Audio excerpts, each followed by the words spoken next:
Məqsəd aydınlığı deyirlər uğurun yarısıdır və böyük həqiqət var bu deyimdə. Çünki həqiqətən də insanlar əgər hədəflərini düzgün müəyyən edirlərsə, onda bunların hərəkəti də dinamik olur. Digər tərəfdən də bunlar ikinci dərəcəli məsələlərə məhəl qoymurlar. Və əgər bir neçə tərəfin ümumiyyətlə məramı bir nöqtədə kəsişirsə, onda həmahəng hərəkət artıq günün tələbinə çevrilir. Azərbaycan və Ermənistanın sülh istiqamətində məqsədi görünür ki, eynidir. Hər halda Azərbaycan bunu öz hərəkətləri təsdiqləyir, amma Ermənistan isə yalnız dildə. Və biz son günlər ərzində görürük ki, artıq yeni çalarlar meydana gəlir və bunlar bizə nədən xəbər verir?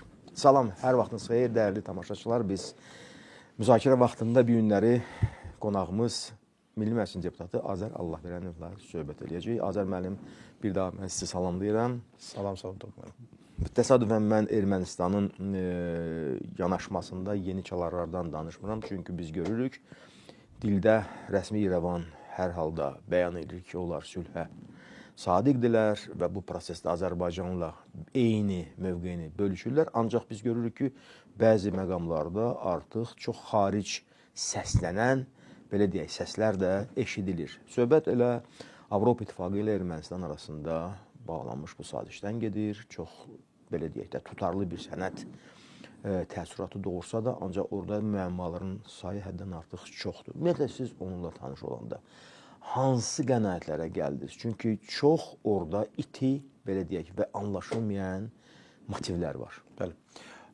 Toxman, çox maraqlı bir məqama toxundunuz. Bəli, həqiqətən də iti və anlaşılmayan motivlər həm də, mən deyim sizə, sözün əsl mənasında kifayət qədər o sənədə təxribat xarakterli, yəni provokativ bir mahiyyət verə biləcək bir nüanslardır, siz qeyd elədiniz nüanslar.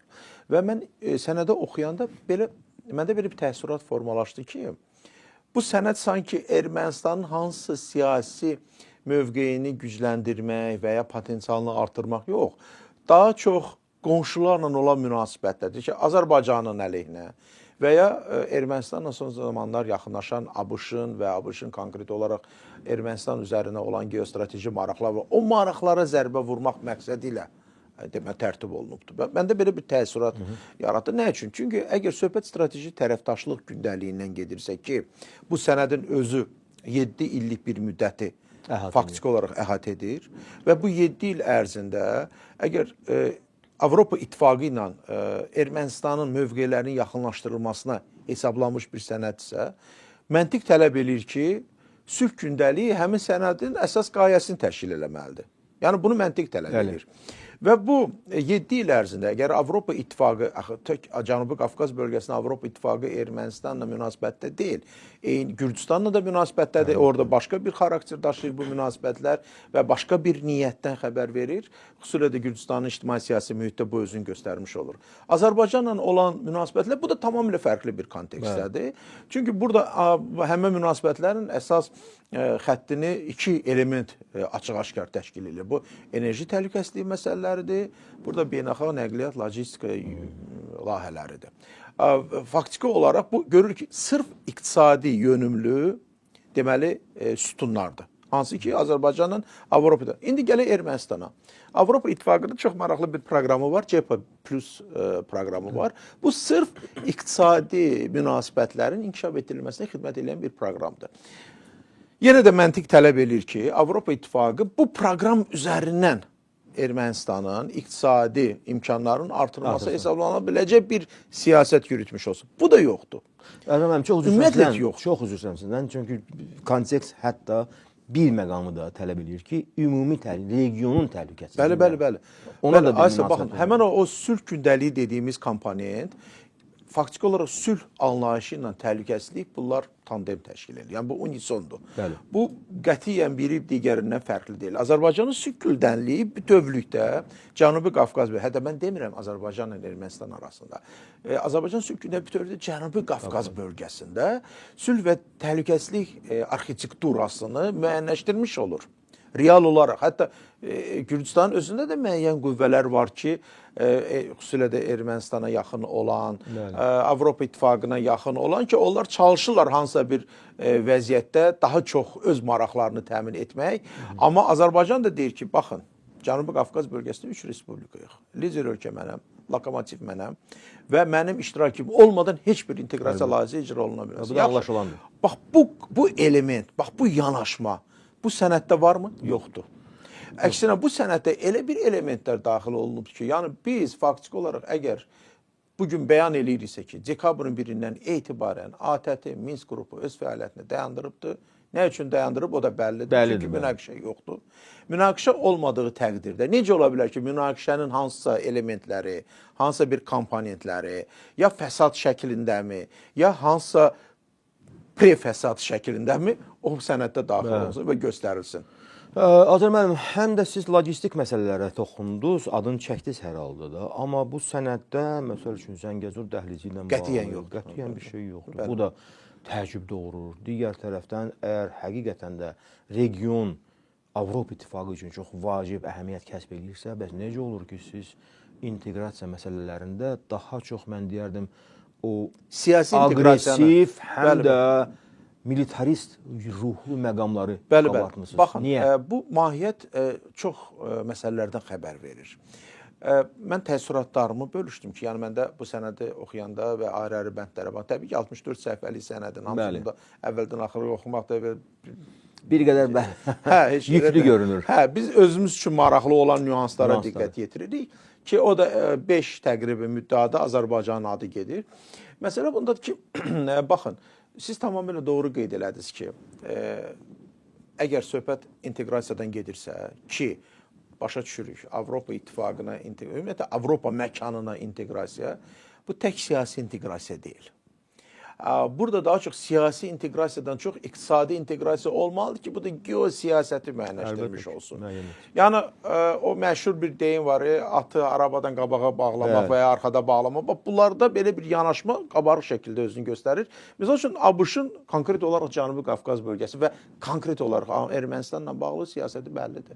İki tərəfli imzalanmış sənədlər, iqtisadi münasibətlər, Zəngəzur dəhlizi, Trip layihəsi və biz görürük burada açıq-aşkar bir dənə siyasi element yoxdur burada.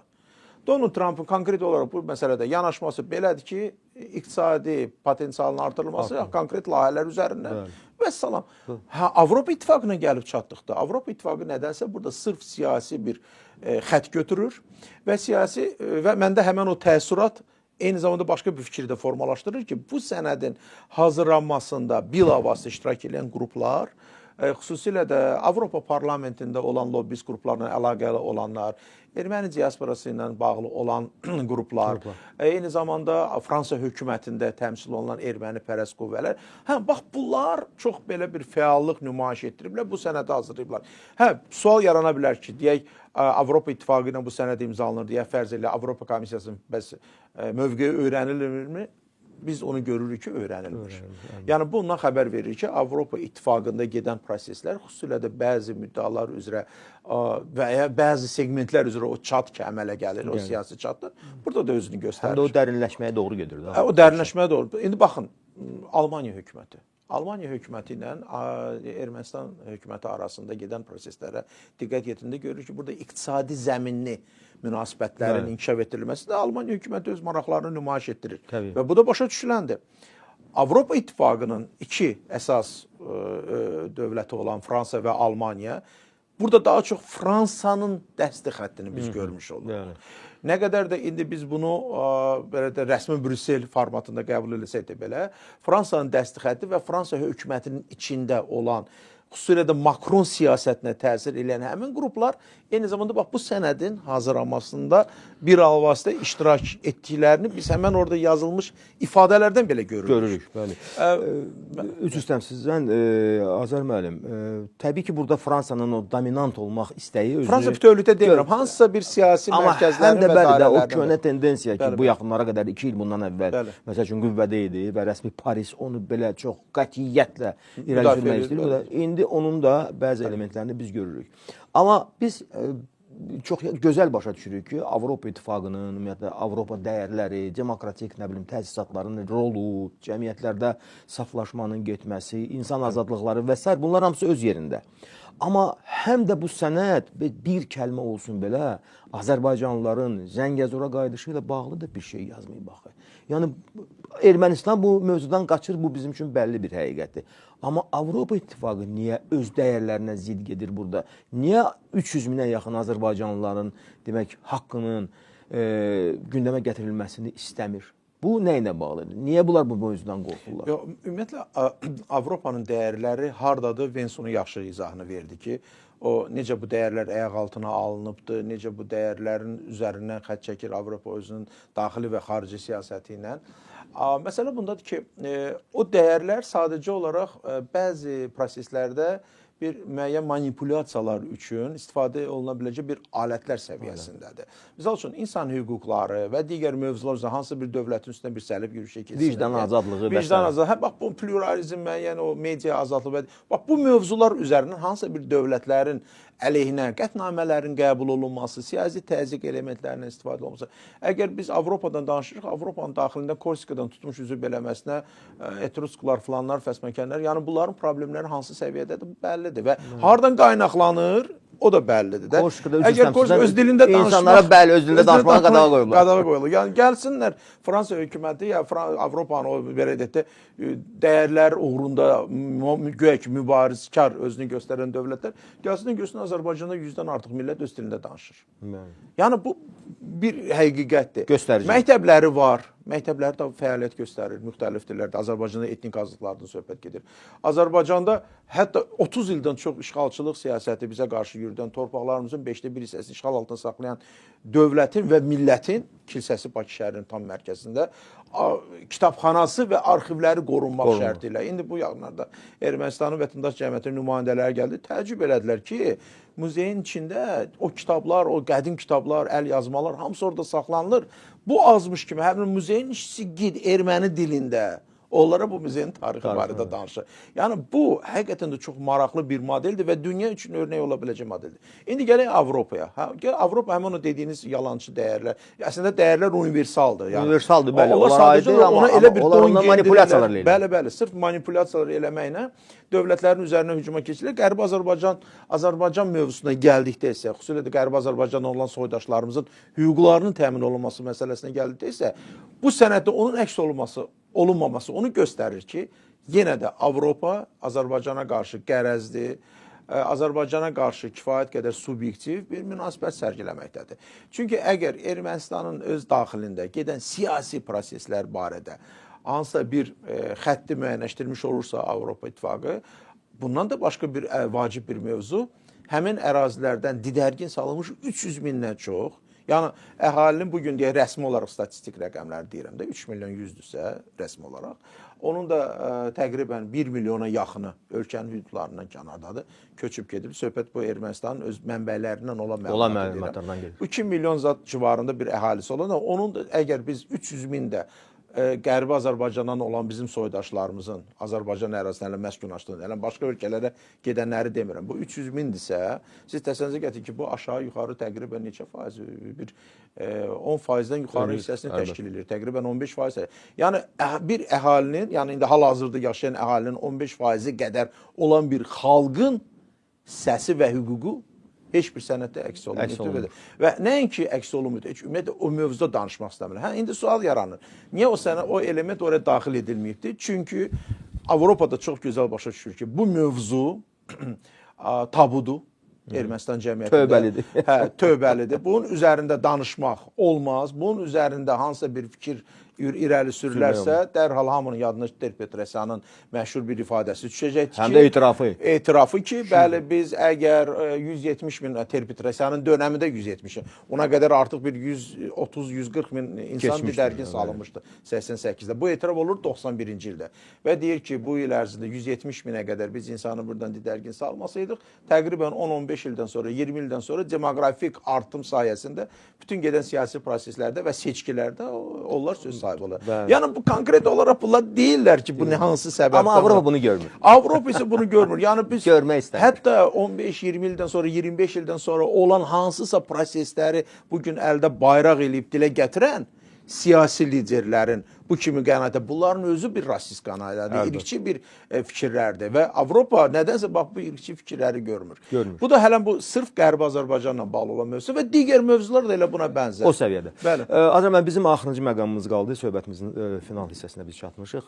Demək, Amerika Birləşmiş Ştatlarında bilirsiniz ki, Konqresə artıq yeni bir qanun layihəsi verilib. 907-ci əlavə demək, ləğv olunsun. Bəli, bu yəni rəsmi xətlərlə Azərbaycana köməyin göstərilməsi və ona ki, qadağa qoyulmuşdu 90-ların əvvəlində. Qondarma belə deyək də, blokada mövzusu əsasında. Bu nəyi dəyişir bu məsələ? Yəni biz faktiki olaraq görürük ki, yəni Azərbaycan diplomatiyası burada elə bir situasiyanı formalaşdırdı ki, artıq Amerikanın siyasi establishmenti bu məsələni özü artıq gündəmə gətirir. Baxın, zamanında bu düzəliş John Kerry'nin və digərlərin fəal dəstəyi ilə Bidenin artıq gündəmə gətiriləndə, konqresə çıxarılanda və digər məsələlər, onda artıq bu sənəddə öz əksini tapmış 3 vacib səbəb, nəyə görə bu sənəd qəbul olunur? Onun özü belə anti-Azərbaycan xarakteri daşıyır. Və qondarma xarakteri daşıyır. Nəyə görə? Çünki burada Azərbaycanı işğalçı adlandırdılar. Halbuki Azərbaycanın əraziləri işğal altında olmuşdu. Azərbaycan xalqına qarşı soyqırım törədilmişdi. Adı olurdu ki, bizim üstümüzə yıxdılar. Naxçıvan çox ağır vəziyyətdə. Blokadada ola-ola bizə deyirdilər ki, biz Ermənistanı göyə blokada hesab. Yəni 3 vacib hansı qondarma səbəb ucbatını bu sənəd qəbul olmuşdu. Bugün o sənədin ləğv edilməsi ilə bağlı Konqresə müraciətin olunması bu artıq ondan xəbər verir ki, tarixi ədalət bərqərar olmaqdadır. Yəni tarixi ədalət dediyimizdə burada hansısa bir boş bir fikir deyil.